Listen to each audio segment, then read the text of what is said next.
Yo, people, what's good? I go by the name of Ruel Elijah, I'm Joshua Mark. and this is Kitchen Talks.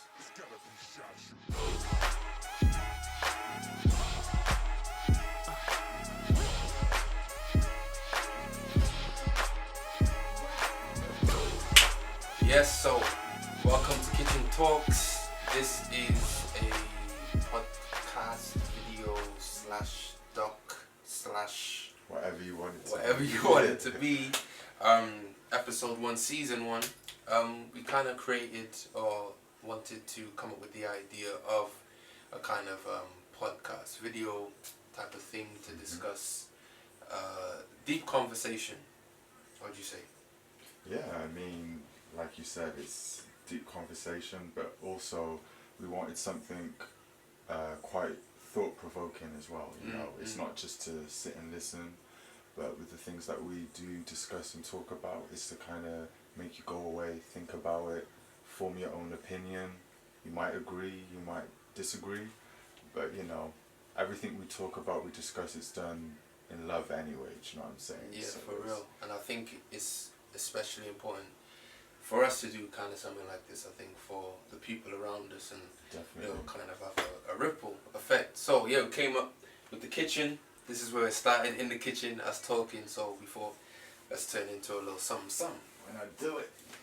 So today's topic is on culture and morality. Mm-hmm.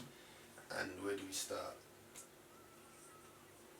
We start in a place where we think what is happening now. We feel like the whole human culture, really, in a lot of aspects, you know, as a whole, there's loads of cultures going on, but in terms of human culture and as people, as one people, I think we wanted to discuss that and the morality within us as people as well, and Society. and as society. well, Yeah. So I think basically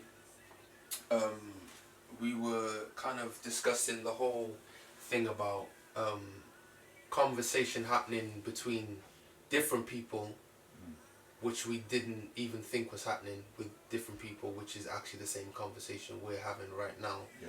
which is the whole tunnel vision, a lot of negativity going around, which we actually don't even realize we're taking on board, which is being added to our character, would you say, which is kind of like not needed, but can also take over our personalities if we let it, you know. And kind of like I guess what we're doing, like being a light in such a time where it can also affect us, but you know, depending on where you're looking and where our intentions are going, we can kind of come out of that headspace. Yeah. So do you want to pick up on the whole, what do you think is missing right now, which is needed? Me personally, from what I'm seeing, I feel like it's more of a leadership aspect that is lacking. You know, there's a lot of voices going forth, which is a good thing. You know, a lot of people are talking, you know, there's a lot of discussion happening, but there's not really a solidified form of leadership to be like, okay, this is what we need to actually start doing. Because, you know, there's only so much talking you can do. Yeah. But as you know, we know faith without works is dead. So, It's dead. you know, if people are going to speak Amen. and not action it, it's kind of like, well, what's the point talking? Do you know what I'm saying? 100%. And I think that's throughout this whole period of time.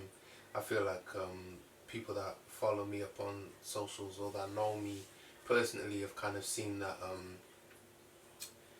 more empathic, humanitarian side come out to me, you know, because for me it was more of like I don't know, obviously I paid attention to what was going on in the world, but you know, when the world actually smacks you in the face kind of thing, and you can't afford to allow, I guess it's, you know, metaphorically speaking, your sisters and brothers to fall.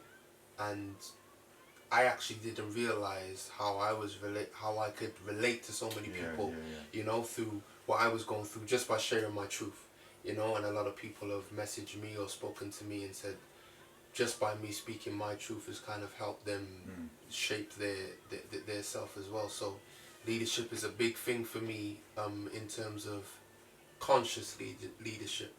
I think I've always aimed to be a leader in the aspect of, you know, my creativity and who I am as a personality, per se, but conscious leadership right now. Because, you know, like talking about culture and, you know, talking about, you know, morality, and if we want to, you know, especially in today's climate, which is very focused on, you know, with everything that is going on with the Black Lives Matter movement, you know, and obviously being people of colour too, if you want to make it and relate it to us, be a bit more personal, like I said, you don't really see a lot of leadership, you know, within the communities. You know, there's not a lot catering to young Black people, you know, and you just see how with everything that is going on, like I said, a lot of people might be voicing their opinions, their hurts, their frustration, but because there's no one to really govern or to lead them, it's like a lost sheep. Everybody's kind of just doing their own thing, trying to figure things out, but there's no kind of core leadership within the community to kind of, you know, sit these young people down and be like, okay, this is actually what's happening now in our society. For sure. But this is what we need to do together as a people. And I think that's what is very confusing, because as I said, there's a lot of voices going out, but no one's really kind of helping to show the way, whether that is, you know, communal leadership, even in terms of, like, you know, celebrities, people using their platforms for influence. Saying one thing is okay, but then we still need people to act at the same time. Action, because at the end of the day, you can say a lot of stuff and people can kind of cheer you on and be like, oh my gosh, your words are powerful. But we know that action is even more powerful, because it has a even long-lasting effect than you just saying something. We want to physically see you do something. I think that's why when we were speaking briefly off camera about the whole representation thing, and how being, you know, representing what you're speaking about, you know, if you want to say walk it like you talk it kind of thing, and it's that time where people actually recognize the influence they have, because people just think they're nobodies, you know, like everybody is somebody and you don't know who you're influencing, whether it be your next door neighbor, whether it be somebody that comes into your workplace, and etc. etc. You have to kind of like I like this saying, it goes, pay it forward, so as I do to you, do unto others, kind of thing, you know. So in terms of that sense, I think everybody is kind of finding themselves and becoming more centered and aligned and focused on where they want to go. But let's not do that in an ignorant way. Let's do that in a balanced way, because what's happening now, I think, is beautiful at the same time as it being a nightmare, if you want to call it, with whatever other influences are going on. But yeah, just the whole kind of and I think that's where we come into the whole moral side of things. And let's not forget to have compassion. Let's not forget to have empathy and add that to our practices as we are moving forward, you know, and I guess finding ourselves, really. Let's not. But like as you said, like, to not move forward in ignorance does require, you know, leadership to a degree, because, and leadership doesn't necessarily have to mean, like, you know, one guy or whatever, but it's even in terms of, you know, educating people on what's going on.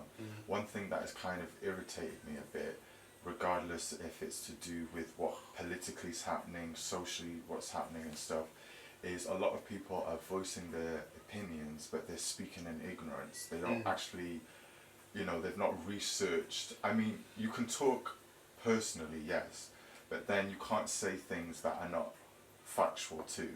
I think that's the other issue, like, you've kind of seen throughout what's been playing in society at the moment. A lot of people are speaking, but they're not actually speaking factual things.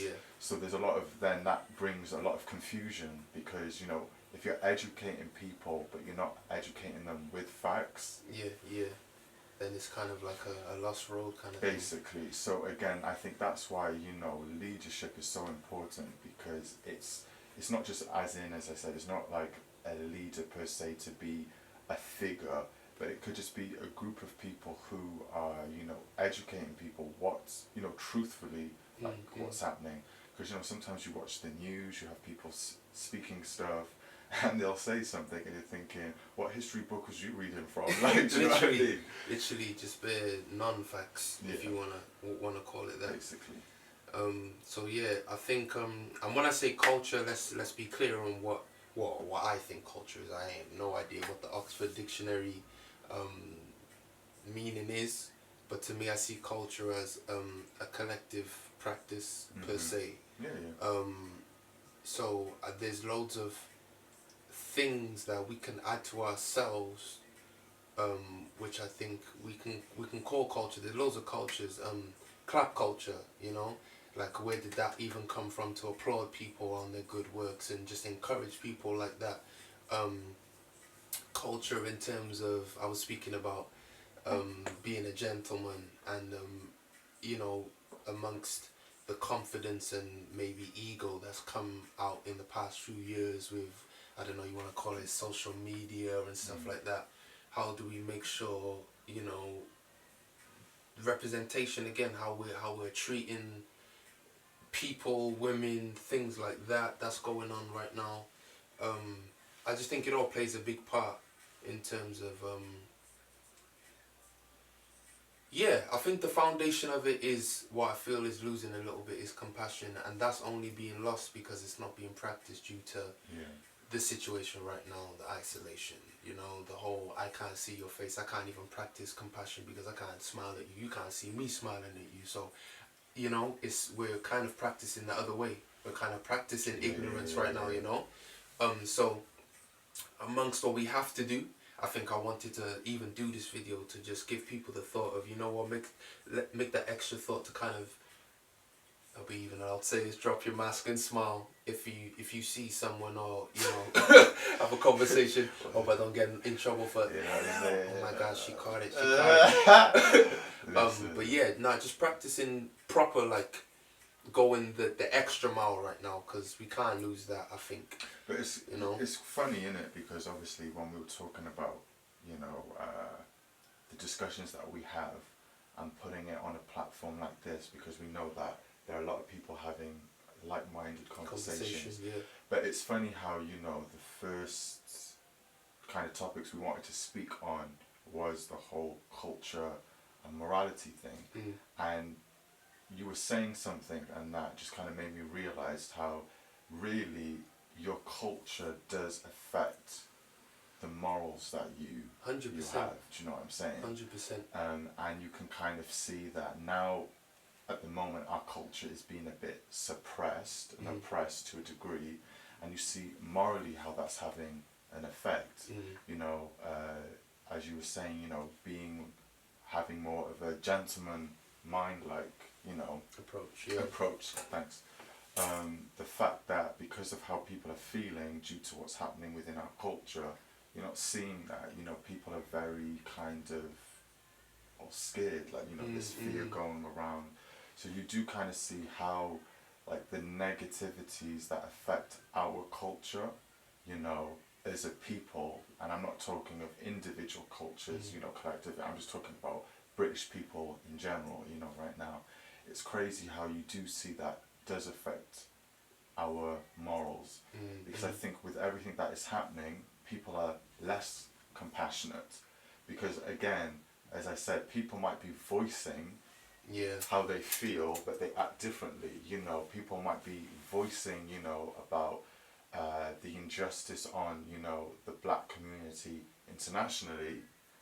So it's one thing to say you don't approve of slavery, it's one thing to say you don't approve of segregation, yet your actions speak completely different, you know. What I'm saying, you know, there's a lot of war and famine going on around the world right now, and it's so easy for people to, you know, get on Instagram and, you know, repost a picture and say what they want to say, but it's like, okay, what are you actually doing. Yeah, carry it with you. Yeah.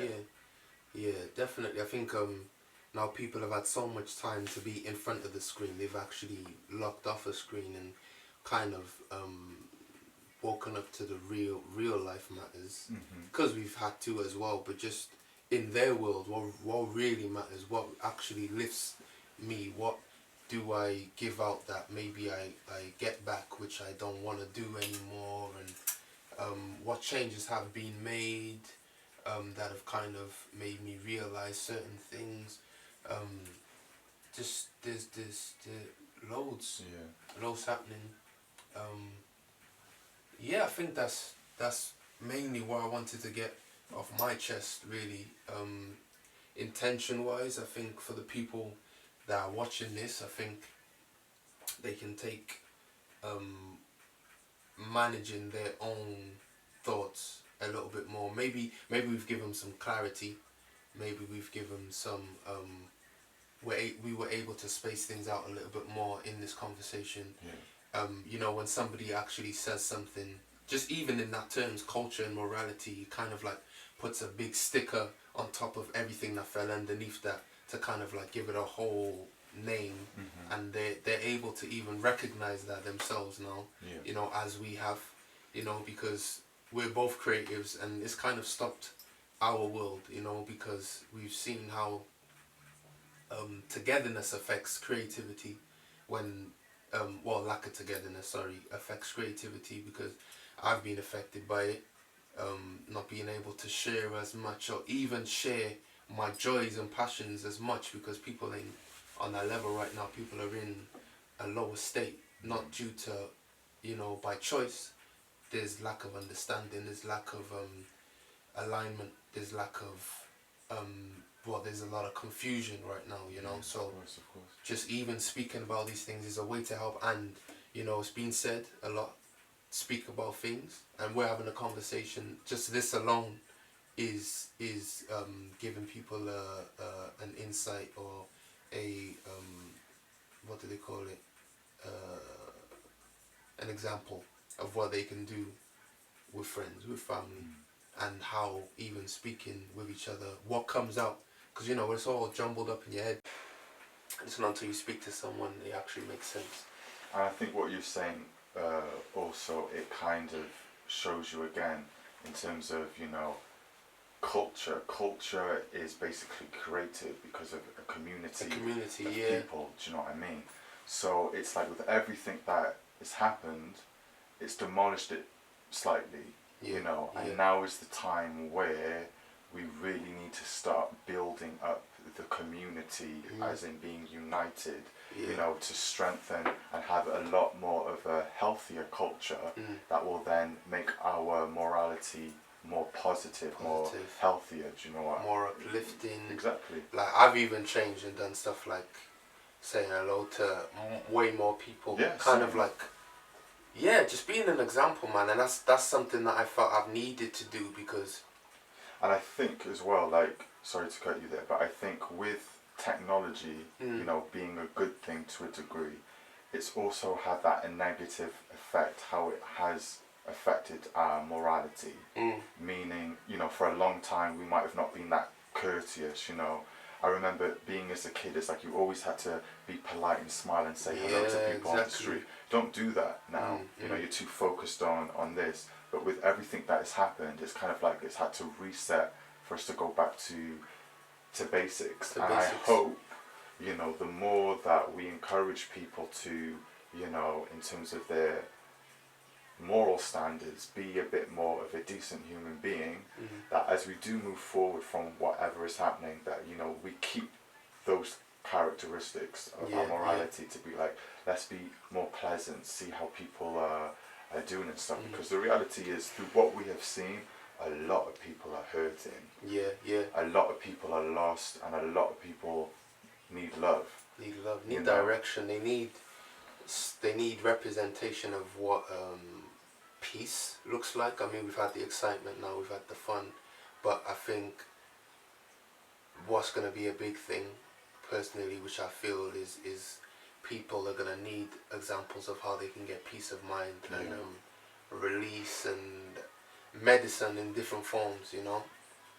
That's true. Whether it be, you know, just whatever creates a therapeutic feel for you, you know. Yeah. Which you can probably speak about in the next video. But yeah, I mean, let us know what you think in the comments down below. Please, Yeah, and converse with us. Yeah, join in the conversation, man, because you're just as important as we are. In terms of building the next coming years, decades, futures. Like it starts now. Like we are an example of, you know, shoulders that we stand on from way back. You know. I mean, the reality of it, when you think about it, is we are the leaders of our community today. Today, yeah. You know, and you know, we need to start acting more, not just being vocal, but by actually doing things within our community to uplift one another. Otherwise, the reality is, if we don't really take action, things will just fall back to how they were, and it'll just be that repetitive cycle that we've seen for generations and generations, you know. But now is the time to really express that brotherly and sisterly love towards one another, but actually mean it. Yeah, now, yeah, actually exactly. mean it. You know, if you're saying you're sick of racism, you know, if you're saying you're sick of, you know, segregation, sexism, things like that, start showing it then. You know? Fighting for the cause that you feel passionate about. Exactly. Your voices and opinions are just as important. So start feeling important. Yeah, start saying it with chest. Start saying it with passion, like you mean it, and with passion. Save what you care about. Save what you care about, man. So yeah, that's the first episode of Kitchen Talks, and we'll be back soon with another one. If you like the episode of Kitchen Talks, please do share with a friend, family member, whoever, and continue the conversation. And don't forget to like, comment, and subscribe, and to tune in next time. Yeah. Peace.